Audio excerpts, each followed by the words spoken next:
Hello, everybody, and welcome to Forever Sports. Rassie Erasmus has officially named a 46-man squad for the Springboks Nations Championship opening 3 fixtures, as well as the once-off test in Argentina. And all our test matches kick off on the 4th of July against England, and very big inclusions for Riley Norton, Jaco Williams, and Vusi Moyo. 220 players cracked the nod, and it just shows that their appearances today for the Barbarians were not just an experiment, they are genuinely part of the Springbok plans.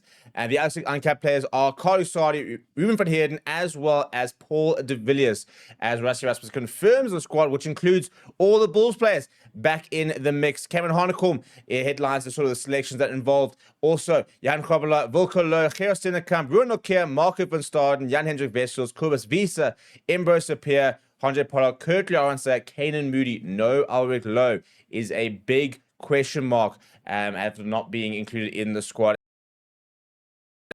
Herschel is back. He left South Africa at the time, thought it was a perfect move for him to kind of restart, reset, and get back in the mix. And it has paid dividends because he is back in the squad. And hopefully it's an opportunity for Herschel Yankees to get back to the kind of form that saw him feature in the World Cup final how many years ago. Before we get into it, please do smash a like on the video. Please do subscribe to the channel as well. Not too many surprises in the 46-man squad. If we've looked at kind of the Barbarian squad, the squad for the Barbarians, the SAA side, and then the Bulls players coming in, we knew it was going to be trimmed down a little bit, and there are a couple of players who miss out, mostly the kind of the youngsters and the kind of fringe players. But the core group of the Springboks are quite sort of straightforward, and this is very much now the group you're looking at the kind of the World Cup selections. Obviously, there are several players who are injured who will come back into the mix, but if you're in the squad now, you are on the World Cup radar officially. You know, obviously that gets cut down by another 13 players, plus all the injured players ahead of next year, but you're definitely in the running to go to Australia if you find yourself on this list. And the likes of, as mentioned, the uncapped players in Paul de Villiers, Carl Sardi, Ruben van Heerden, Vusi Moyo, Jaco Williams, and Riley Norton. Big opportunities for them, as well as Herschel Yankees back in the squad. Ambrose Sapir and the form that he has been showing. And Thomas Toy obviously returning as well. Speaking about the selection, Rassie says this follows. He says, "We are pleased with the quality of the group we have selected, and it's also exciting to see the next generation of players coming through in Riley, Vusi, Paul, Carlu, Ruben, and Jaco." They said they all proved against the Barbarians and SAA teams that they have what it takes to play at the highest level. And as coaches, we are fortunate we've had the opportunity to work with them in the last 2 weeks. They were all familiar with the way the Springbok environment operates, the standards expected at this level, and they have shown that they are comfortable in this setup. In particular, he said, Ambrose and Herschel have also made strong statements with their performance this season, and we are looking forward to welcoming them back in the squad. This is the players that we've got in the mix. So for the props, Thomas Tutoy, Wilco Louw, Institute Kutlumu, Oxenchair, Zachary Portman, Carl Sardi, Gerard Stennekamp, and Bowen Fenter. I mean, phenomenal prop stocks that really. Especially when you think that there's no Francois Herbert, Trevor Nyakadi, obviously the retirement of Stephen Kitsoff. We've lost so many players, especially a prop Asnatin Tlabakanya with his band, and yet those are still the prop stocks. Hookers, Johan Krabbeler, Malcolm Marks, and Andre Hugo Fenter gets the nod. Feel for JJ Kotza. Thought he was very good when he came on today. But those do seem to be sort of the 3 players. Obviously, no Marnus van der Merwe with a bit of a long-term injury at the moment. Our locks, we have named 4 out-and-out locks in Lourdes de Jager, Eben Etzebeth, Ruud Nokia, and Ruben van Heerden. We then got Paul de Villiers, Ben Jason Dixon, Cameron Hanekom, Siya Kolisi, Evan Roos, Vincent Stuka, and Jasper Wiese as our loose forwards. And then, interestingly enough, within the utility forwards, Pierre Steph, the Toy, Franco Mostert, Riley Norton, Marco van Staden, Jan-Hendrik Wessels, and Kobus Wiese. Interesting that they list both Riley Norton as well as Kobus Wiese still as utility forwards. So Riley Norton, obviously, very much a number 7 option for the box, whilst Kobus Wiese remains a loose forward option as well as a lock option. A nice big forwards, by the way, in those call-ups. Big opportunity here for Evan Roos.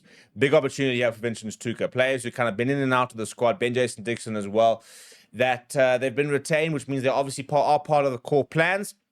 The question is when they get the opportunities, can they put their hand up? likely to play against the likes of Wales, might get a run against Scotland. It'll be very interesting to see the type of team we send over to Argentina. Our scrum halves are Ambrose Papier, Herschel Yankees, Grant Williams, and Kobus Reinach. Good to see Kobus Reinach back after being the form scrum half, really, last year. Him and Grant Williams definitely the front two. And then you got Ambrose Papier, Herschel Yankees. Ambrose Papier is the form scrum half coming into the squad, really, based on the URC. Whether he'll get the chance against England or whether he'll have to wait, time will tell. Then fly halves, Monty Liebach, Vusi Moya, and Handré Pollard. Rassie Erasmus launched a staunch defense of Handré Pollard in his post-match press conference, basically saying the Pollard at the Bulls is a different Pollard to at the Box, and they're not worried about the form he showed. But very interesting that they are backing Vusi Moya. There aren't lots of flower half options at the moment, if we're going to be brutally honest. Jordan Hendricks, they're injured. Safan Zulu injured. Quan Horn has been included as a utility back. But, I mean, you got a feel for something like Chris Smith, for example, top point scorer in the URC, doesn't kind of get the recognition and the likes that in the Box squad. They've gone with the youngster who looked really comfortable today. Centers, Damon Delende, Andre Esterhazen, and Jesse Creel. No Lekanya which is a big setback for a player who looks very comfortable today for the SAA side. And yeah, he'll be frustrated that he hasn't been able to quite crack a nod. It kind of goes to show he's very much on the periphery these days, much like, you know, no Billy LaRue in the squad. Means that we kind of are moving on from these players, but kind of have them in reserves. Your outside utility backs are Kirtley Orense, Apele Fassi, Quan Horn, Chesden Colby, Kanan Moody, Edward van der Merwe, Jaco Williams, and Damian Willemse. I mean, top quality outside backs there. You know, you've got Kirtley Orense, Chesden Colby, Damian Willemse as kind of the incumbent back three. And then in the broader scheme of things, Kanan Moody, Edward van der Merwe, Quan Horn trying to push for a spot. You then got a Jaco Williams, who's kind of trying to sort of vying. Obviously, no Ethan Hooker at the moment, will be a big player to hopefully come back in for the All Black series. So in the grand scheme of things, I don't think too many surprises. You know, nobody who kind of ran out for the Box today that aren't involved in the squad. But big opportunities for certain players, you know, and I'm talking about, not talking necessarily about Ryan Norton and Vusi Moore, massive to get their first senior call-ups, will also mean that they'll likely miss out on the under-20 championships, which is a big blow for them. And I feel that there needs to be very deliberate about the fact that these two players are going to feature for the Box and are actually in the World Cup plans if we're going to pull them away from that under-20 championship, because at this stage it looks like they won't play because they'll be involved in the Box, and they must be quite serious about them, because to be able to pull them out of that tournament potentially and then not play them would be a bit of a waste. But obviously they do back them as genuine options for next year, and I think that we've definitely seen, you know, form being rewarded in the likes of Ambrose Papier, the likes of a Herschel Yankees, you know, a Quan Horn and the form he's shown over there. You look at somebody like a Paul de Villiers kind of banging the door down. So there's definitely a mixture of form. There's definitely a mixture of the prospects in there. You know, Ryan Norton and Vusi Moya not getting into the squad necessarily on like URC forms. They've not been playing that much, but they see something special in these players. You know, Ruben van Heerden has had to really grind in there. And then a couple of players who are obviously always going to get selected, but need to start coming good.